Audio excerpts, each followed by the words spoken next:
I had the table set for 8, crystal glasses, silver cutlery, a roast I'd basted every hour like it owed me its soul. I carved their names into place cards like a child desperate for attention. Mom, Dad, Ethan, Claire, me.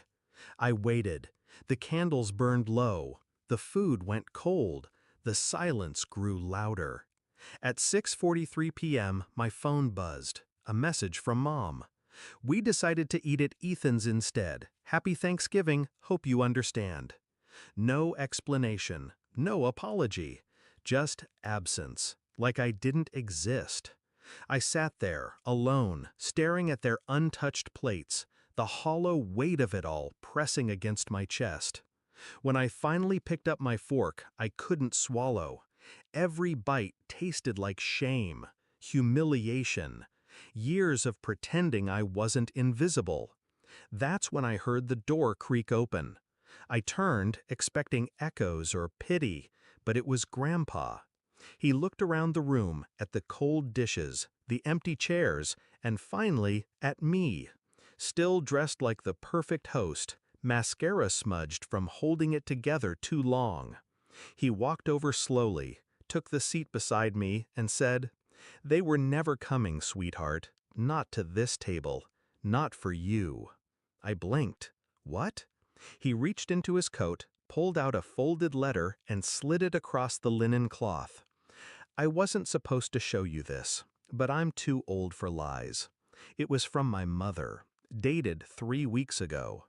Dad, please make sure Thanksgiving plans are at Ethan's. It's more convenient, and it's better if my name celebrates on her own. She makes things tense. I read it 3 times. Tense? I wasn't dramatic. I wasn't demanding. I was the one who remembered every birthday, every appointment, every little detail no one else had time for. Yet I was always too much, too thoughtful, too quiet, too eager to belong.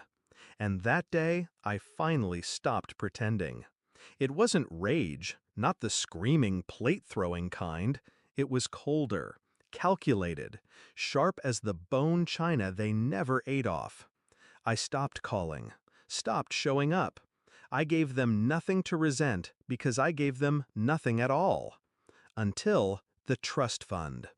Grandpa passed 2 months later. Stroke, peaceful. At the wake, they showed up in all black and crocodile tears.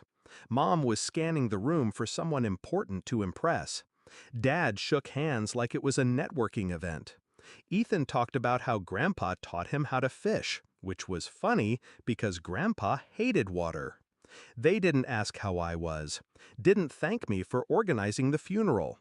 But when the lawyer invited us into the study, they showed interest. Real interest. That's where it unraveled. Per the will, all assets, including properties and the $3.2 million trust, are to be inherited by my name. Silence. Mom blinked like she didn't understand English. Dad cleared his throat.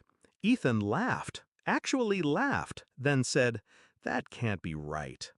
The lawyer calmly slid over a notarized document. Grandpa's handwriting was clear. To the only person who ever sat with me when no one else would. They turned on me like dogs sniffing blood. Mom accused me of manipulating him. Ethan said I must have forged it. Dad, who hadn't looked me in the eye in years, told me I was being selfish. Selfish. I didn't yell. I didn't flinch. I reached into my bag and pulled out a USB. Here's a video of Grandpa recording the will. Date stamped. Witnessed. Legal. Also, here's a copy of the Thanksgiving message Mom sent, just in case we're rewriting history. The room froze. Then Ethan snapped, "You think money makes you better than us?" I smiled, slowly. No, but it does mean I never have to sit at your table again. A month later, I heard they were applying for a home loan. Big house, bigger ego. Ethan's startup was failing quietly, and their current mortgage was underwater. Problem was, the bank needed a guarantor. And 6 months ago, I'd agreed, when I was stupid enough to believe they cared. So I revoked it, quietly, legally, right after the funeral. Didn't say a word. Until the day Ethan called me frantic. The loan fell through. Did you back out? I took a breath. Stay away from me, I said, echoing my sister's old message back to him. Then I hung up. I'm writing this from the sunroom of Grandpa's house. My house now. Morning light pours through the stained glass, and silence, for once, feels like peace, not punishment. I'm not bitter. I'm awake. I spent years trying to earn love that came with conditions. Years trying to pull up a chair to a table where I was always an afterthought. But Grandpa, he built me a new table. And I sit at the head of it, alone, maybe, but never begging again. They feasted on comfort. I learned how to survive on truth. And in the end, that's what they choked on. End.